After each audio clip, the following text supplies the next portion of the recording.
लाडक्या बहिणींसाठी अत्यंत महत्त्वाचे अपडेट असणार आहे, कारण लाडक्या बहिणींसाठी आता कायदा वेगळा झालेला आहे. म्हणजेच काय, लाडक्या बहिणींनो, तुम्ही जेव्हा अर्ज केले होते त्यावेळेस एवढे कडक नियम नव्हते, परंतु जशी जशी योजना जुनी होत चाललेली आहे व लाडक्या बहिणीची संख्या जशी जशी वाढत चालली होती तशी तशी लाडक्या बहिणींवर आता अपात्र यादीची टांगती तलवार असणार आहे. नवीन कडक नियम आले असून 1 एप्रिलपासून हे लागू होणार आहे. बहिणींना खटाखट अपात्र केले जाणार आहे. जवळजवळ 2 कोटी 2.5 कोटी लाडक्या बहिणी पात्र होत्या, परंतु त्यामधल्या फक्त 1,60,00,000 लाडक्या बहिणीच आता या योजनेचा लाभ घेत आहेत. पण आता 1 एप्रिलपासून पुन्हा एकदा लाडक्या बहिणींवरती टांगती तलवार असणार आहे. हे कडक नियम असणार आहे. तुम्ही जर हे नियम पाळले नाही तर नक्कीच तुम्ही अपात्र होणार आहे 100%. आता 1 एप्रिलला फक्त आणि फक्त 10 दिवस राहिलेले आहेत. त्यापूर्वी जर तुम्ही हे कामं सुद्धा करून घ्यायचे आहेत, कारण सरकारने हे आदेश दिलेले आहे लाडक्या बहिणींना की ही योजना, ज्या योजनेमध्ये फक्त आणि फक्त पात्र लाडक्या म्हणजे ज्या लाभार्थी लाभ घेणार आहेत त्या फक्त लाडक्या बहिणीच पाहिजे आहे. ज्यांच्याकडे 4 चाकी वाहन नाहीच, त्यांच्याकडे 2.5 लाखांपेक्षा उत्पन्न जास्त नको आहे, ज्यांच्याकडे जे काही ITR फील करत असतील किंवा जे टॅक्स भरत आहे ते नको भरायला. पण आता लाडक्या बहिणींनो, लक्षात घ्या, हे तर जुने नियम झालेले आहे. यामध्ये अजून नवीन नियम ॲड करण्यात आलेले आहे. या संदर्भात आपण सविस्तर माहिती पाहूया. पण त्याआधी तुम्ही जर आपल्या चॅनलवरती नवीन आहे किंवा अजूनही आपल्याला फॉलो सबस्क्राईब केलं नसेल तर नक्कीच पहिल्यांदा फॉलो सबस्क्राईब करून घ्यायचं आहे. लाडक्या बहिणींनो, लक्षात घ्या, 2024 लाडकी बहीण योजना ही सुरू केली होती. त्यावेळेस जेव्हा अर्ज करायचे होते त्यावेळेस लाडक्या बहिणींना जी पात्रता यादी होती ती होती: महाराष्ट्र राज्याचे रहिवासी असणे आवश्यक आहे, राज्यातील विवाहित, विधवा, घटस्फोटित, परित्यक्ता आणि निराधार महिला तसेच कुटुंबातील एक अविवाहित महिला चालत होत्या. किमान वयाची 21 वर्ष पूर्ण आणि कमाल वयाची 65 वर्षे पूर्ण होईपर्यंत चालत होते.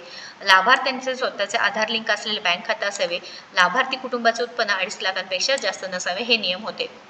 पण आता अपात्र यादीमध्ये पुन्हा एकदा इथे बदल झालेले आहेत. ते म्हणजेच काय की तुम्ही ITR भरलेलं नसायला, म्हणजे आयकरदाता नको, त्यानंतर जे काही नियमित किंवा कायम कर्मचारी म्हणून सरकारी विभाग असो, उपक्रम मंडळ, भारत सरकार किंवा राज्य सरकारच्या स्थानिक संस्थेमध्ये कार्यरत आहेत किंवा सेवेत निवृत्तीनंतर निवृत्ती वेतन घेत आहेत, तथापि 2.5 लाखांपर्यंत उत्पन्न नसलेल्या बाह्य यंत्रणाद्वारे कार्यरत असलेले कर्मचारी, स्वयंसेवी कामगार, कंत्राटी कर्मचारी पात्र ठरणार आहेत.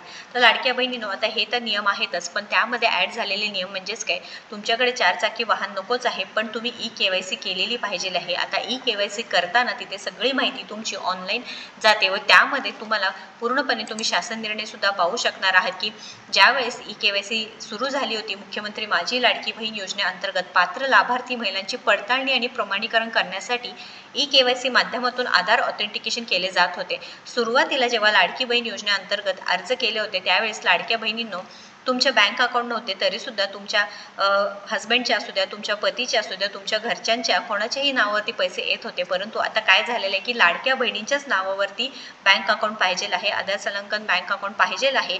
जर नसेल तर तुम्हाला अपात्र करण्यात येत आहे, कारण ते सांगितलं जात आहे की पुरुषांच्या नावावरती पैसे जात आहेत. पण आता पूर्णपणे नियम बदललेले आहेत. एका घरात एक विवाहित आणि एक अविवाहितच महिला चालणार आहे. पहिलं काय होतं की तुम्ही जेव्हा अर्ज करत होते किंवा तुम्ही जेव्हा या योजनेचा लाभ घेत होता, एका घरामध्ये सासू असू द्या, सुना असू द्या किंवा मुलगी असू द्या, अशा बऱ्याच लाडक्या बहिणी काय होतं की या योजनेचा लाभ घेत होत्या. पण आता ते पूर्णपणे बदललं आहे. फक्त एक विवाहित आणि एक अविवाहितच महिला या योजनेचा लाभ तुम्ही घेऊ शकणार आहात. त्यानुसार जसं जसं टाईम वाढत गेले तसं तसं काय झालेलं आहे की नवीन GR येण्यात आलेला आहे व त्यामध्ये सुद्धा सांगितले की EKYC किती महत्त्वाची आहे. आता EKYC करण्यासाठी पुन्हा एकदा संधी दिली जाणार आहे, हे सुद्धा सांगितलं जात आहे. पण आता ही संधी कधी देणार आहे, या जो GR आहे त्यामध्ये सुद्धा शासन परिपत्रक असणार आहे, त्यामध्ये सुद्धा पूर्ण माहिती देण्यात आलेली आहे. लाडक्या बहिणींनो, लक्षात घ्या, 11 डिसेंबर 2025 रोजी एक परत GR आला होता, ज्यामध्ये EKYC साठी मुदतवाढ करण्यात आलेली आहे व जे काही लाडक्या बहिणीची EKYC झाली नाही किंवा प्रत्येक वर्षी जून महिन्यांमध्ये EKYC करण्यात येणार आहे हे सांगितलेले आहे.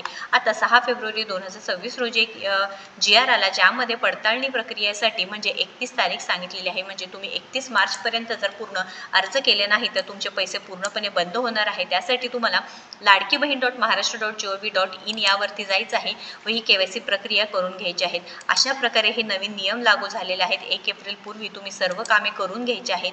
आणि तुम्हाला अजूनही KYC करता आली नसेल तर तुम्ही काय करू शकता, ऑनलाईन तक्रार नोंदणी प्रक्रिया असते, त्या नोंदणी प्रक्रियेला सुद्धा तुम्ही जाऊन ऑनलाईन पद्धतीने अर्ज करू शकता. तो जर व्हिडिओ कोणाला पाहिजे असेल तर तुम्ही आपल्या चॅनलवरती जा आणि ऑनलाईन लाडकी बहीण योजनेसाठी जे काही ऑनलाईन तक्रार नोंदणी आहे ते पूर्ण सविस्तर माहिती स्टेप वाईज दिलेली आहे. करून घ्या. कारण का की फक्त आणि फक्त 10 दिवस राहिलेले आहे लाडक्या बहिणींनो, नाही तर तुमचे पैसे कायम बंद होणार आहेत. एकदम कडक नियम लागू झालेले आहेत.